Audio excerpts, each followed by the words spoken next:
What's up, everybody? Jackpot here on behalf of Box to Box Football. I'm here with James, and it looks like James has had a little bit of a haircut. Actually, I've made your picture a bit bigger. So listen. You know what it is? The reason why I wear a hat is when I don't have a trim and don't look nice. Got to put the hat on. Trim's back today. The forehead's out and everything. We love to see it. You guys ready? You know. Dude, you're probably going to start seeing me wearing hats pretty soon, I reckon. It's getting. Yeah, but you just tilted to the side like, mine's there. It looks a bit lopsided. Yeah. So, I thought we'd, welcome people watching. We're going to just kind of do a podcast today, just kind of talk stuff out. There's a lot of stuff going on in football. And the thing I love about football compared to some of the other sports that I like is there's no off season. I remember being a kid and thinking like, man, there's always this like 3-month off season and I hate it and blah, blah, blah. And now it's international tournaments. It's preseason stuff is televised. The transfer market is fascinating.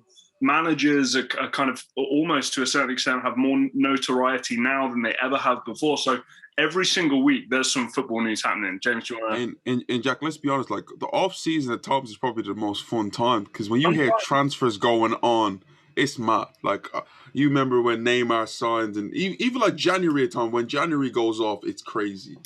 So you mentioned transfers, so I just want to kind of throw a couple at you, just get your take on them, what you think about what's kind of going on. So first one I have is kind of the main bit of news is Emiliano Buendia was obviously very strongly linked with Arsenal for a long time. Player of the season at Norwich. Obviously, they won the championship this past year, and he's been a very good player for a good 2 or 3 years now. So I think he would be a decent signing for any team. But it looks like Aston Villa are the ones who are going to potentially pay a little more to try and secure the player. So first of all, gutted at all that Arsenal might miss out, and then also, what are your thoughts on Villa getting a guy like this? Am I gutted? No, because at the end of the day, I didn't want him. If you're an Arsenal fan, you're telling me that you're excited about Buendia coming in. Like, I just couldn't take you seriously. Like, I get it. He's done well when he was in the Premier League. He smashed in the Championship last season. But to me, is he going to come in and make Arsenal a top 4 team, challenging to get back in Champions League spots? No, he's a mid-table player.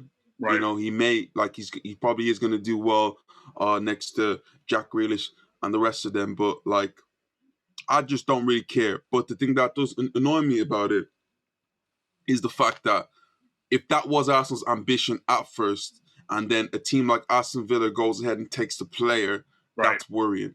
Because when bigger players come up, like a Hassan or Aouar, for instance, where eyes are going to be looking at him, if we can't outbid Aston Villa, there's no way we're going to outbid a Juventus, Liverpool, Chelsea, Barcelona. It's not going to happen, and that's the worrying side. A lot of transfers I see from Arsenal right now, I'm not really sure what direction they're going. There's a lot of players that it feels like filler players, just going to come in and just kind of enhance the squad, but right, not really showing the direction that we want to go to. Nearly every player in the squad, I think you'd say, is like a okay, above average Premier League player, but you don't have those 11 guys filling your starting 11 that are actually going to win you games, right? I agree with you. That's the kind of thing I'm noticing. A lot of the centre-backs you're signing are the same quality of the centre-backs you have. So then I kind of like that's just an example. And obviously I'm not an Arsenal fan. That's kind of a very broad look at Arsenal's recent transfer business. But I've looked at some of the signings and I go, is he that much better than that guy? And is he much better than that guy? But Jack, for me, even like links, I'm more looking at the links. So we were linked with Onana, and apparently Bern Leno wants to leave. Is Onana better than Leno? And I'm not the biggest fan of Leno. I'm not going to lie here. Right. No, Leno's a much better goalkeeper than him. So we're going to let a goalkeeper like Leno go and bring in Onana. But when we had Emi Martinez, who in my opinion is the best out of the three, right, how does it work? You know, there's a lot of these guys that come in with links from players from maybe Shakhtar or something like that. Just like it doesn't fill you with confidence. I'm gonna try and do like a semi-link here. So First of all, I think Ollie Watkins, I mean, if he's got Jack Grealish and Emi Buendia playing to him, Ollie Watkins is going to go off next year, and I'm excited. I'm really, that I think is something very, very cool.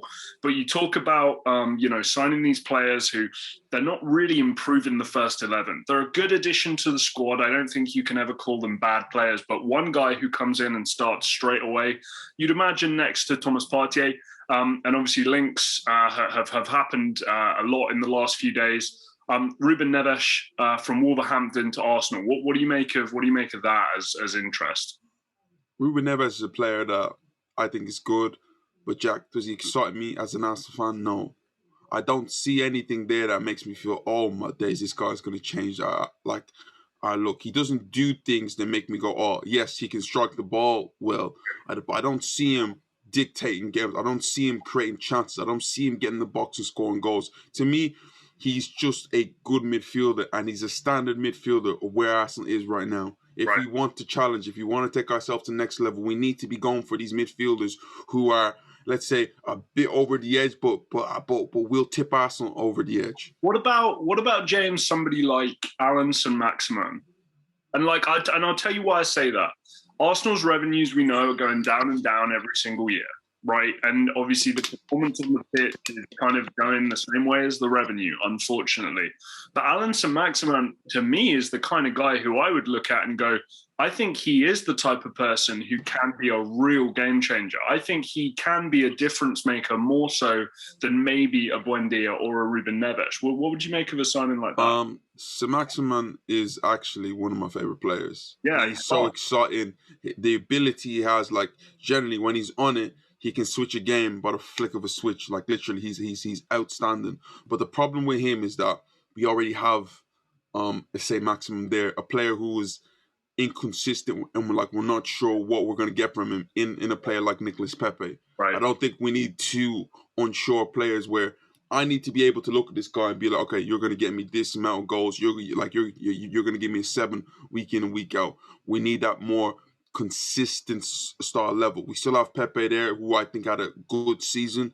And if we're going to concentrate on a player, we work on him. What do we think his projection is for next year? Like, do we think, because the end of this year, there was a little bit of like, oh, we got a brace there. Oh, we got a goal and an assist there. Like he kind of, it struck me that the season kind of ended at like the worst time for Pepe. You know what I mean? In terms of his development and how well he was playing. So do we think he's going to continue to develop the start of next season, or do we think that maybe he'll drop off a bit again? Pepe's biggest problem in my eyes is that price tag. I'm not even gonna lie, Jack, because generally, since he's come into Arsenal, he hasn't been bad, he hasn't been awful. But the problem is that he has a 72 million pound price tag, which he doesn't control. He doesn't, but he doesn't control. But it makes it even harder to judge him as a football player. Because this season, if I'm being honest, he's one of our best performers. But the problem is that being good for Pepe isn't good enough.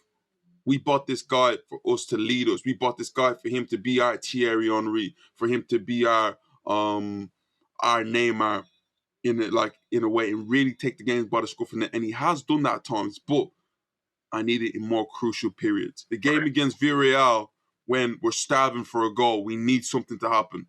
Where was he there? Right. And then we go and deliver in 6 meaningless games where we end up finish 8th. It doesn't work out that way for me. I don't really get that. But again, Pepe is someone that, yes, ended of the season well, got me excited. But I also need to remember what's happened in the last 2 years and ask if I need to take a step back. Right. Don't put too much pressure on the guy, because we know what happens before. Yeah, sure. So I guess kind of making a trip up north, I feel like a transfer that is kind of almost a guarantee this summer. It's more of a matter of when, not if.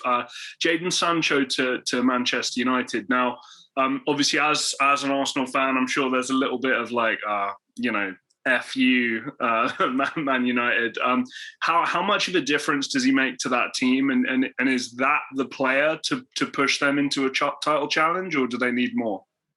Man United need more. I feel like he comes in and makes them a better team. At times when I watch Manchester United, they lack that wit. Like Man United are a team who I see, because they're not great going through the middle, out wide is where like they do their business. And the problem with Martial is not that consistent enough. Exact same thing with Rashford. If they can get Jadon Sancho being consistent and getting us like 15 goals and like 10 assists, like that's what they're looking for. He will make them better. But I look at Manchester United also, and I say that yes, Jadon Sancho is a massive upgrade, and you're definitely shouting out for him. But Right. a centre back is needed.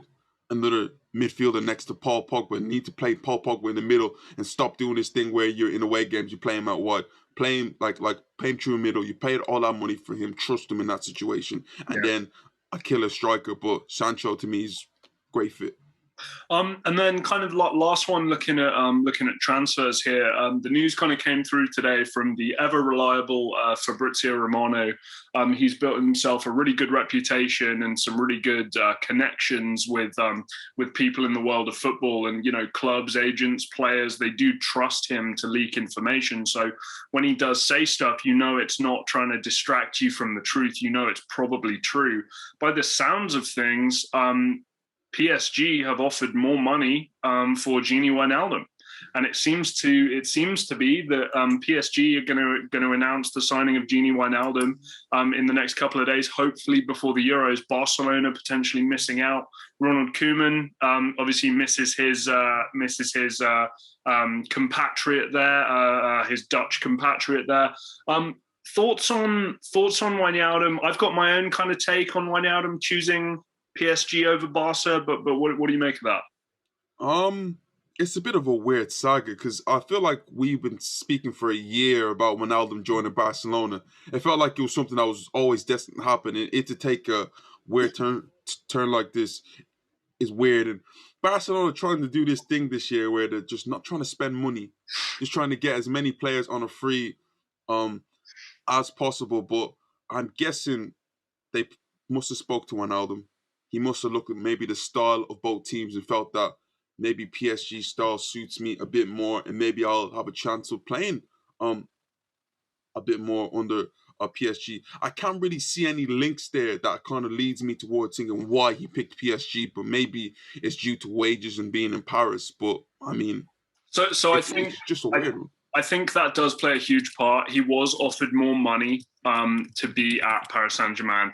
It's a 3-year deal, and Jorginho Wijnaldum likes 3-year deals because he's the type of character who will usually, like, when he does a contract, he sticks to it. Like, he's not doing this Saul Niguez, like, 9-year contract thing just to cut it 4 years, 5 years in, right? Wijnaldum's a 9-year contract. I know, it's mad. I mean, good financial stability there, but it's one of those. I think it's one of those things where if Wijnaldum says, "Hey, I'll sign a 3-year deal," he's going to be there for those 3 years. Like that's how he kind of plans himself and his life. The other thing I thought of, James, what do you think about players being hesitant to join Real Madrid, Barcelona, or Juventus because they might be banned from the Champions League next year? What do you make of that? I feel like it's just all empty threats. Okay. Like, at the end of the day, this is Barcelona, Real Madrid, Jack. Like when you speak to every player, it's rather I grew up wanted to play for Real Madrid. I grew up wanted to play for Barcelona. And if you're UEFA, do you really want to lose like your biggest assets, like Real Madrid? Like they are basically the Champions League. They're not going to want to lose them. It's all empty threats to kind of get Perez to kind of succumb to the pressure. And I think it will now. The whole European Super League thing is out of the water. Players are still going to want to play for them, And Mbappe is going to sign surely soon. Well, that's the kind of expectation, isn't it? And obviously, this is a very kind of risky situation for all sides because Real Madrid. If they let this go and then Mbappe doesn't sign, does not sign a new deal, then Mbappe is available on a free transfer. That's the biggest free transfer of all time, in my opinion. It's hard to deny. And obviously, the moment you don't have to pay an arm and a leg for a player, those wages start to go up and up and up, and some other teams might become interested. Real Madrid might decide to lose their guy. The one thing I'd say is. I think the Swiss legal system has a different take on it than the Spanish legal system. Shockingly, two of the teams are Spanish teams, so probably a bit of favoritism there. But I think that there's still a lot more news to come from this. I don't think it's ever going to be as dramatic as it was. But, just a reminder for everybody out there, according to the contract, which all of these 12 teams signed up to, they're still part of the European Super League. They are still legally part of the European Super League. Now, 9 of the teams have gone, yep, no thanks, cheers. It obviously started with the English teams and it's kind of moved from there. But legally speaking, this is not the end of it. And we're going to see what happens here because there's a lot at stake and people can lose a lot. So just for people watching, just because your club has said it's not happening, if they face a £300 million fine, they might start to think a little differently. So I just want everybody to be aware that it's never going to be as explosive as it was, but we're going to, I think, be drip-fed bits of information to see what happens with the European competitions next year. Obviously, we've got discipline stuff to come from, the Premier League and UEFA and FIFA about what's going to happen to these clubs. Are they going to be banned? Are they going to be fined, etc.? So James and I will try and stay on the news and try and react to it and give you some news as often as we can. But it's it's complicated, to say the very least. I said all that European. I just want to stop that. Just like I'm a football guy. I don't want to hear all that stuff anymore. It's tiring to talk about, and I think it was fun while it lasted. In terms of it was very, a lot of nervous energy, a lot of kind of anxiety and excitement and all that stuff. But the longer it drags on, the kind of more softened that becomes. So moving on to another European champion. One of the clubs who were a part of the European Super League, I believe originally, that Inter were a part of it originally, weren't they? So obviously Serie A champions this year, deservedly so. For my money, the best manager in the world right now, Antonio Conte. Being linked with Spurs, Fabio Paratici supposedly was going to sign on as director of football and apparently has signed on, but we haven't had the announcement yet. But then we find out a couple of days down the line after Spurs fans are all excited and buzzing and Bale's going to come back, Kane's going to stay, we've got Conte, da-da-da-da-da. Now it's Eric Ten Hag and Conte's on a beach somewhere, like jumping off cliffs into the ocean. So, James, how do you react to Conte nearly going to Spurs? But certainly the way it feels like now, it's not going to happen. Being an Arsenal fan, I was like, like generally, like, because Conte is a guy that I, as a manager, I as a fan and as a spectator, love. I think he's one of the best managers in the world. In your ranking, who is like top 5? Conte is definitely up there. You might say Conte might be number 1. That's how great of a job he's done at Inter Milan, and it scared me. It really did scare me to see when anything Fabrizio Romano says, I get scared. Right. And when he tweeted it that he's in talks with them, I felt it was almost certain that all my days he's gonna sign, and I was scared because Conte just wouldn't go to a football team. They're going to have to promise him certain things. And it felt like, wow, Tottenham are really trying to expand their horizons and open up and give Conte the freedom that like he wants to make this team great. And I'm thinking, oh my days, they're going to challenge big time. I'm guessing Bale's going to sign on. Kane's going to be back. What type of Inter Milan players are they going to bring in? Lukaku, is he going to come in? And then everything just kind of unravels. And unfortunately, Tottenham fans get to see Daniel Levy's ass again. And it's like, it's bad. I don't feel sorry for Tottenham because I'm an Arsenal fan, but like I feel sorry for the fans in a way because it's almost like they promise so much, so many times, just get that letdown every single time. And I seen the biggest thing, the fact that the season ticket renewals was around that time. And I'm guessing they must have did that to get the fans excited that, wow, we're getting Antonio Conte. And now they're not getting Antonio Conte. It feels like a kick in the teeth, and it feels like, where are we going? And it makes not Tottenham look bad, but it makes Daniel Levy look bad because his tendency as Tottenham has been, depends how you want to look at it. From a football side, it's been, for me, a big failure. But from a whole technical director and making money wise, like he's been able to make a Champions League final. They've been the Champions League team a few seasons, and then they built this team and made profit from bringing in players like bringing in like selling in players like Bale, like Luka Modric, like the Dimitar Berbatov. It's been a success, but if Right. you're being honest, what you're 25 years as director, only one did a silverware.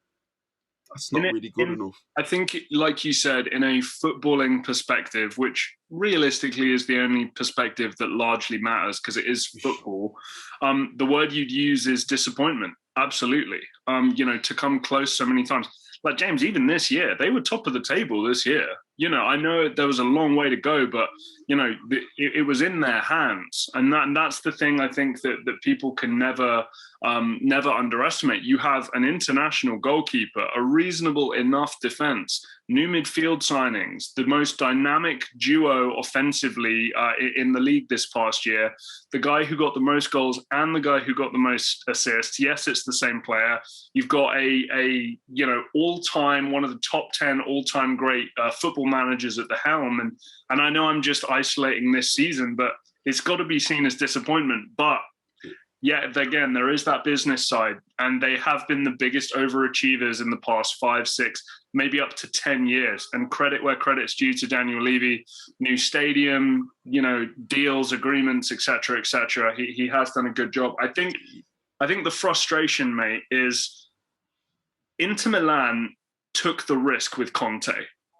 And yes, they're in financial trouble, right? They are. But they took the risk with Conte. And they signed this incredible squad for him. It wasn't better than Juventus' squad. And, you could probably compare it with, some of the other Serie A teams, right? But you took the risk and they stopped Juventus from winning the league again, right? Spurs, as far as I'm concerned, if you're Daniel Levy, that's a risk worth taking, because what's going to happen now? Eric Ten Hag's going to come in, or somebody like that. Kane's going to go, yeah, not for me. As far as I'm concerned, tell Conte we're going to sell Kane, and with any money that is there and available, we're going to give that to you and for the project that you want. I think Conte would have been okay with that. But I think what Daniel Levy, he got a bit greedy. He wanted Conte to come in. He also wanted to keep Kane. There were too many things where actually you need to just bite the bullet, accept that Kane's going to go, maybe sell some pieces, and just let Conte do his thing. It's that classic thing that you see on Twitter. It's the history of the Tottenham. What Chiellini said, and that's what it is. Tottenham in the last 15 years have been the nearly club. Oh, just close. That one step, that one transfer. Like, you remember when Tottenham fans were linked heavily with like Paulo Dybala. Yeah. They go, they're gonna get Paulo. Like, they're gonna get Paulo Dybala in here, and then who they get? Like someone like a Lo Celso or something. It's like Bergwijn's been good for them, but like it's just that they need to take this like the next step. They need to do something that is worth what they've built, because we can't say that. Think about this. Tottenham fans are going to say this is the greatest period of our club, and you've achieved what? Right. We only marvel at Man City because, in the fact of the matter is, like, in the last, since 2012, last 8 years, 9 years, they've won 5 Premier League titles. They've dominated in the League Cup. Their success is based on trophies. Right. Chelsea, with all that investment, look what they have: 5 Premier League titles, 2 Champions Leagues. They got Europa League. They got everything. Right. And that's what matters the most. Me being an Arsenal fan, I'm frustrated because I'm seeing these teams being successful. And people talk about, you bought the league, you did this, you did that. Would you not want to buy the league at this moment of time? Because football is based on that. But also, James, if you pay the money, you may as well have the league, right? It's better than paying the money and not having the league. That's the thing with Pep. Pep in press conferences recently has even owned it. Like, he's like, yeah, we spent a lot of money, so we should be. And then they win. It's like, okay, great, good. You only get these stories about teams not spending money. Maybe if you're an Ajax or a Leicester, it doesn't happen all the time. You know that to be successful in this era of football, you're going to need to spend money. Look at Real Madrid. Look at Man United. They haven't been that great, but they spend a load of money. Barcelona, but even teams like Bayern Munich, they've spent money. Right. And Tottenham needs to look at it like do you want to be a successful football club, or do you just want to have a really nice stadium and just be that nearly club that kind of challenges that hosts NFL games? Yeah, so I mean, a tough pill for Spurs to swallow. I'll be honest, I haven't dug in too deep into what the kind of next replacement has been. The only thing I've seen is Eric Ten Hag at Ajax. But Jack, with the new football director coming in, I'm not gonna fully write off that Antonio Conte thing, because it could happen. You never know. It changes mind. Happen. Right. Yeah, I agree. Yeah. It will be interesting. I do wonder if it's going to be somebody from Italy. I really do. And a name that he's a fantastic manager, which is why I like to give him the credit, is Paulo Fonseca. Paulo Fonseca is a fantastic manager.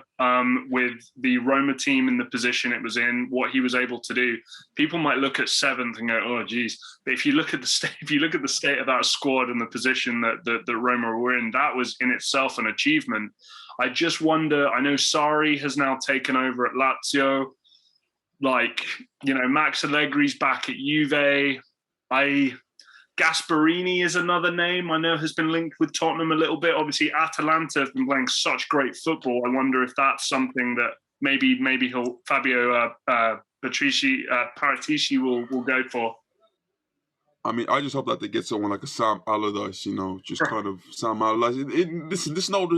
I want a Sam Allardyce to come in, maybe a Graham Potter. Let's go back to the old English stuff. I'm just saying, if Graham Potter comes in, that could be a Spurs team to really look out for, because Graham Potter's one hell of a coach. I know it's not as sexy as some Italian or some Spanish or some Portuguese guy, but Graham Potter's a good coach. Speaking of English talent, James, obviously you watched the England game today. What were your thoughts? Man, just it's a qualifying game against Romania, and to be fair, Romania I felt played well. They had chances, should have scored. Who's the goalkeeper in goal? West Brom goalkeeper again? Sam Johnston. Yeah. Oh, he had a good game. Had a few errors there, but also had some amazing saves. But me watching, I'm not going to judge England on these two games, but the lack of creativity is just there to be shown. Right. I'm like, we guys need to do more going forward. But the one thing I've taken from this game, and to me a massive, massive bright spark, is Jack Grealish. Yes. And the fact that going into these Euros right now, based on these two games, and based on majority of the season, Jack Grealish needs to start for this England team. He's the one player that he does something different. He may, as Jack said, Jack's a big guy who loves set pieces and fouls. He'll win you a foul. He can go past 2-3 players and find a cute pass. He commits guys, and to me, he's just an option that's so awkward, and not too many teams have a Jack Grealish type. Right. So I would want a Jack Grealish to start next. Obviously, Harry Kane is going to be in there, and then who they play on the other side, maybe a Marcus Rashford, maybe a Jadon Sancho, maybe a Raheem Sterling, Bukayo Saka. Yeah, it'll be interesting to look out for. I think that my biggest takeaway from these two friendlies, and I don't know if this translates to anything, but the double combo of Jack Grealish and James Ward-Prowse is deadly. And what I mean by that is, we saw it from today's game. I challenge anybody in European football in terms of a cross, not a direct free kick as in shooting, but in terms of just a corner or a cross into the box. I challenge anybody in Europe to do a better job than James Ward-Prowse. And if you have the player who's going to end the tournament as the most fouled player in the whole tournament, probably is going to be Grealish. Let's be fair. James Ward-Prowse putting those deliveries in, that's what I want. I feel in hindsight, yeah, it looks in practicality and just thinking about it, it looks nice. I don't think it's going to work like that, because you will get overrun. I just feel like James Ward-Prowse is a nice player, but I don't think he's a starter for this England team. I think he's earned his place in the 26-man squad. He's definitely earned his place there. I was about to ask you, who's going to be that name? Who's the 26th name? You think it's Ward-Prowse or Ben White? What do you think? I would want Ward-Prowse to go, if I'm being truthful. I thought he's had a really good season, and also he just gives that something a bit different. I don't like when every player in the team is so similar in like what they do. People look at like the Spanish team and like what they were able to do. Especially like in 2012 when like they had all these ball players, but surrounding them they had players who offer different options. Players like Jesus Navas, players like Jordi Alba, who stretch games, and that's one thing I think England maybe want to do as much. Let's say have too many ball players in there. Sometimes you need guys who are going to stretch games too and not want to receive the ball deep. So James, final question on kind of the Euros here in England. If I had to give you a stage of the tournament, where are England going to go out, or are they going to win it? Is it group stages, quarters, semis, final? What do we think? Because I have mine ready, so I'm not going to copy you. I will say mine. You say yours. I think based on the talent you have, the minimum expectations should be a semi-final. Right. I feel like if I'm like, again, the Italian squad, to me, I could say the Italian squad could be a little bit better than like the England squad, but I would just go for the England squad. And I feel like looking at the rest of Europe and looking how like unstrong they're not as strong as they used to be. I think England should be minimum looking at a semi-final. You know, you have a good enough team, maybe you win in the penalty shootout, which I know you guys don't do a lot.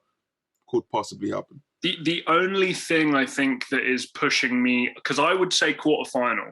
I think we lose. But I feel, do you know what it is? Quarterfinals, England do quarterfinals all the time. Like, come on, let's push the barrier a bit. But the thing is, with England, it's usually the case that we play teams that aren't as good as us and we snake by, right? And then we finally play a team that are just as good or a little bit better and we lose immediately. That always seems to be the way things go. The only reason I'm pushing us above quarterfinal to losing in the semi-final is because of that kind of home field advantage, right? There are games at Wembley, games in England, et cetera, et cetera. So I just give us that slight chance. I just, the English... You know what it is? I seen this stat. Oh yeah, England haven't lost at home in like 15 out of the last 15 games. You won 14 of them. I'm like, listen, look at the teams you played. And then come back to me. San Marino like 4 times. Winning like 6-0. Come on. So, kind of, I guess the climax of this video here is I'm going to kind of run through my top 10 forwards as we head into the Euros, and I know that I have one of my spots here that I don't think James is necessarily going to agree with. As a plane flies over, I hope my background noise cancellation can phase that out. Starting at number 10, James, what I want is just your take. And then once I've finished the list, is there any name that's not on the list or anybody you think you should be higher or lower, and we can just kind of talk about it. So first of all, in at number 10, I have Lorenzo Insigne. What are your thoughts on him? I felt he's had a good year for Napoli. The one thing I used to see with Lorenzo Insigne is that the fact he's always offside. He plays off the shoulder so much. He's always offside. But again, he is going to be a threat. Depending on what the rest are, I'll let you know how I feel about it. But top 10, not bad. Just to say to everybody watching, I've done this. I was looking at potentially doing like a fantasy football team for this Euros, and all of these players were classified as forwards. So that's what I've gone off of. Okay? But also, Insigne is kind of like a wide man, number 10-ish. I don't see him playing the striker, but right. I want to put him as striker. So in at number 9, I have Portuguese, Andre Silva, 28 goals in the Bundesliga this year for Eintracht Frankfurt. Thoughts on him, James? Again, he's a good striker. To be fair, 28 goals in the Bundesliga is good. But when I think about strikers, do I really put him in that category like that? No, because he hasn't really, as good as he's done for Frankfurt, I'm still waiting for him to grab it on the big stage. Still waiting for him to do something big. Even in 2018 in the World Cup, of course it's Ronaldo, but he didn't really do anything that made me feel like, okay, yeah, he's going to be something special, you know? What I'd say, though, is that was at a time where he'd not found his comfort zone. I think he's a completely different player now. And I think that, what more can you ask him to do to start for this team? I mean, if he doesn't start for Portugal, I think he will probably feel a little bit like, oh man, really? But then again, you look at the players he's competing with in those attacking positions of Portugal, he might not even be starting. So that's just my opinion. I'm not sure. He'll either prove me right or prove me wrong. I know that one's a bit of a risk. Moving on to number 8, I've got the Spaniard Gerard Moreno, who's had a brilliant year for Villarreal. Obviously, their first kind of proper trophy in winning the Europa League. What do you make of Gerard Moreno in it? I'm not gonna lie. I haven't seen much of him in like Spanish La Liga, but I swear that he's had a good return this year. What, he said 20? How many goals has he hit this year? I think it's like 23 goals, and then it's like 5 or 8 assists, I want to say. But I'm just pulling that guess. That's more of a guess, really. But I'm not sure how many goals exactly he has, but I know it's a high return now. Is he going to be starting for Spain in the finals? That's my biggest thing. I would expect so. Morata could get ahead of him, and he's been a regular in the Spanish team for a while now, Jack. Yeah. But like Jame Moreno's doing well. What scored in the final? It really led the line for them, and for Villarreal to win the Europa League. Fair play to him, but I'm not sure if he's going to start like that. That's my biggest thing with Gerard. I think he will. I think that Morata has not been as good as he kind of could or should have been this year, whereas Gerard Moreno is coming off basically the best year of his career. So I think that they will go with the form on that one. In at 7, I know that people who've watched us for a while now will know your thoughts on this guy. And I'll be honest, 10, 9 and 8 are kind of more guys who've just had a great year, and I feel like they deserve their respect and their credit in this list. 7 upwards, we're going into a completely different tier of player now. And at number 7, Karim Benzema. What do you make of him? 7th place, Jack. 7th. You bet the 6 guys ahead of him, James, you're going to be like, okay, all right. No. Jack, I could probably only pick 2 ahead of him if I'm being truthfully honest. Okay. Like, that's how good Benzema has been this year. To only put him 6th place, Jack. He's perhaps the best. 7th place. He's perhaps the best striker in the world. I don't know about that. I'm not going to say single-handedly, but he was like Real Madrid's only attacking force this season. This has been his most prolific season ever in his career. I think last year he was named La Liga Player of the Year. How amazing he's been to put him 6th, Jack. What this guy offers, it doesn't make a difference. That's too low for Benzema. So we're talking about here. What I'm going to have you do is re-rank my top 7 because that's the thing I'm most interested by.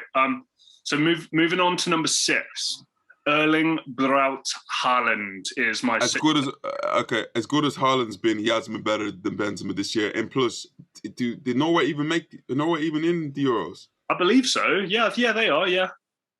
Are you sure, Jack? I'm pretty sure that they didn't qualify. Double check. I'm pretty sure they didn't qualify for the Euro, Jack. If they didn't, then that is a problem. Just want to make sure. Did Norway qualify for the Euros?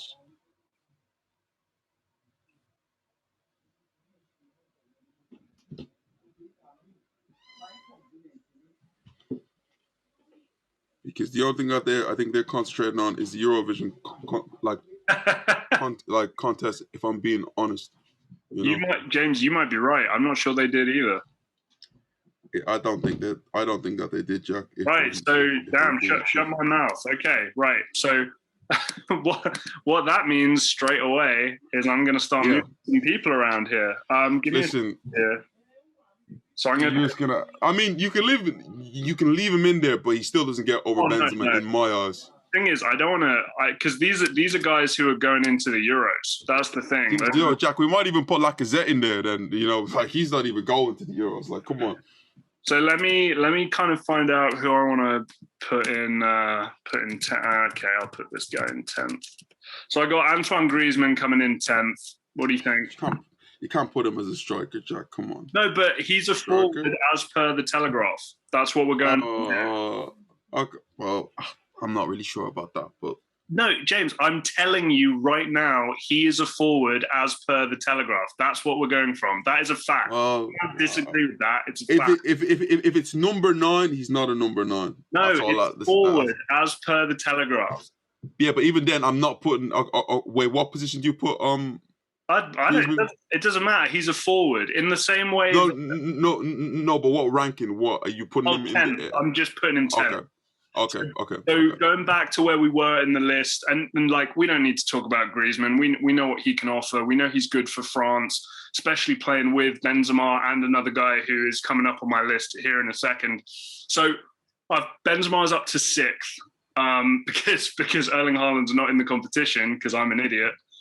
In at 5th is his national teammate Kylian Mbappe. Thoughts on Mbappe at 5th? Well, Mbappe's going to play out wide, but you can put him as a forward if you want, and I'm not going to dispute that. But Mbappe, what do you guys want me to say about Mbappe? Right. In at number 4, I know this guy has a little bit of a soft spot for him right now. To me, the only reason he's a little lower than the 2 guys who I have in 2nd and 3rd is purely because I think for Belgium, we're going to see a different side of this guy. Romelu Lukaku, 4th. Ooh, Benzema and Lukaku are 2 of my favorites, so it's a bit hard for me to kind of like. It'll take me time to kind of pick which one's my favorite. I'm gonna plead the 5th on that one, but Lukaku again maybe should be top 3, but again I'll listen to who Jack has in there. Don't really have an argument with Lukaku. You know how I feel about him. I'm sure you can kind of fill out the rest of the list, but you may just not know the order. Third is Harry Kane. Top goal Jack. Okay, Harry Kane's cool in that, but Benzema's had a better year than Harry Kane. Benzema over Harry Kane, and it's not even. No, I'm not having that. No, Harry Kane won top scorer and top assister in the Premier League. Karim Benzema is better than Harry Kane right now. Stop all this English loving and all that. Benzema is a bad man. He's a bad man on a different level. Harry Kane's a bad man too, but I'm picking Benzema. You cannot win top goal scorer and top assister in the hardest league in the world and then not be ranked above a guy who. I mean, what did? Fair enough. And listen, I'll give it to you. But like what? 4 of them assists came in like 1 game against Southampton. You think Benzema gets top goal scorer and top assister for that Tottenham team this year? Do I think Harry Kane helps Real Madrid finish 2nd and make a Champions League semi-final? Do I think Harry Kane does that? Hell to the no. I do. I think Kane does do that. I don't think Benzema does what Kane did in the Premier League. So I don't think Kane does what Benzema did in La Liga. Moving on to number 2, the top goal scorer in Serie A this year, the unstoppable force. He does not meet immovable objects very often. Cristiano Ronaldo in at 2nd. I'm guessing who's going to be number 1, but it's a bit weird. Like Ronaldo not being number 1 is a bit weird, but I know. It's understand. We can understand by age. We can understand like it's especially what Ronaldo represents. But yeah, I don't mind. Yeah, So number 1, and I think this is the kind of undisputed number 1. I think you and I are definitely going to agree here. I know that he's not going to have the best tournament because the talent that surrounds him is not to the level that he's used to playing with. But Jack, I feel like the games like Poland have, they should at least make the knockout stage, Jack. And he should start in that, to be fair. So it's not thinking that we should just write him off because Poland ain't a bad team. But we're not going to get 41 goals, Robert Lewandowski, I don't think. But yes, everybody, Robert Lewandowski is my number 1 striker. So to finish off the podcast here, I'm going to have James rank my top 6. So James, Lewandowski, Cristiano Ronaldo, Harry Kane, Lukaku, Mbappe, Benzema. Who for you is 6th in that list of names? Who for you is the worst out of those 6? So that's bad. Let's go Harry Kane. Kane is 6th. Yeah, let's go Kane 6th. Kane, listen, don't get it too. Like, I hate this people. Oh, how could you put people there? I'm basing it on what the season's offered too. That makes it even worse. Jack, I'm sorry, but Inter Milan won the title and Lukaku led them to the title. Real Madrid have an awful attack. awful attack, and Benzema helped them finish second. They made the Champions League semi-final. But I get it. Harry Kane was the attack. Harry Kane was the attack. No, but Benzema was the attack for Real Madrid. Okay, so let's go Kane. Who else? So you got Mbappe, Lukaku, Benzema, Mbappe, Lukaku, Ronaldo, Lewandowski. Who's? Am I basing it? Wait. I'm basing it on who I would rather, or basing it on the season? Going into the Euros. Okay, going into the Euros. Going into the Euros, Kane. Like kind of on form, but the best forwards. Kane. Let's go. See, this is what I'm saying. It's not easy. So who's there? So got Kane left. Let's go Benzema. No. Benzema is 5th, just above Kane. Yeah. Okay. Yeah. Let's then go Lukaku. Ronaldo. No. Let's go. Let's go Ronaldo. Ronaldo 4. Ronaldo. Yeah. No. Ronaldo. It goes Kane, Ronaldo, Benzema. Oh my God, James! You have Ronaldo 5th. Yeah, he's had an amazing season for them. He's had an amazing season. Or in Serie A. Okay. Kane, Ronaldo, then Benzema. Lukaku. I feel Lukaku's had enough. Because I get it, but Lukaku has like, what, 25, 30 goals with like 10 assists. That's fine, but you know. I will say with Lukaku, I know you like him, but the MVP of Inter Milan was Antonio Conte, and he played with Barella. The MVP was actually this year. The Serie A's MVP was Romelu Lukaku, and it was awarded to him. Yeah, because coaches can't win that award. But that's on Achraf Hakimi played on his side. He's got Barella in there. Like I'm just saying. I think Lukaku in Belgium colours is nowhere near Lukaku in Inter colours. That's a prediction. Let's go top 3. So you got Mbappe. Mbappe, Benzema, Lewandowski left. So let's go Benzema. I think Benzema. No, wait. No. So let's put. Yeah, let's go Benzema. 3rd. Oh, this is Jack. This is hard. Dude, I know it's hard. Dude, that's the point. Mbappe, Lewandowski. But even then, I might even switch. I might go Mbappe first, Lewandowski. Guys, it's so weird. Oh, Jack, put me on the spot on the podcast right now. I'm just saying, my top 6 is 6th Benzema, 5th Mbappe, 4th Lukaku, 3rd Kane, 2nd Ronaldo, 1st Lewandowski. James has 6th Kane, 5th Ronaldo, 4th Lukaku, 3rd Benzema, 2nd Mbappe, and 1st Lewandowski. That, to me, and the reason why I wanted to do that with you, James, and I think maybe, another day coming up this week, we'll do another podcast. Maybe we'll do midfielders. But I found that one incredibly difficult. And I can tell that you did too. Listen, that was a tough one. I'm also watching the Mavs game at the same time. So, yeah. So I'm sort of switching between both. No, that's all right. Well, people watching, thanks. Appreciate you. Drop a like on the video if you're not subscribed. I wish we had the statistics to know who's subscribed and who's not. Maybe we can try and find that soon.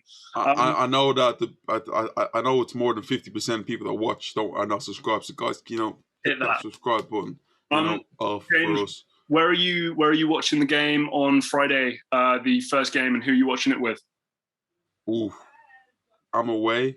Okay. I might watch it. I'm thinking of going to a pub, but I might just watch it with my girlfriend because I'm going to be with her for the week. Okay. So, I'll be there in like there about Sunday. It's going to be a different ball game. I wonder where I'm going to be for that one, but I'm looking forward to it. I love it, like international tournaments. They get me going the most, and also Copa America at the same time. It's going to be fun. Yeah, for sure. Guys, thank you for watching. Like I say, please drop a like, please subscribe. Really helps supporting the channel. Failing that, until next time, we'll see you.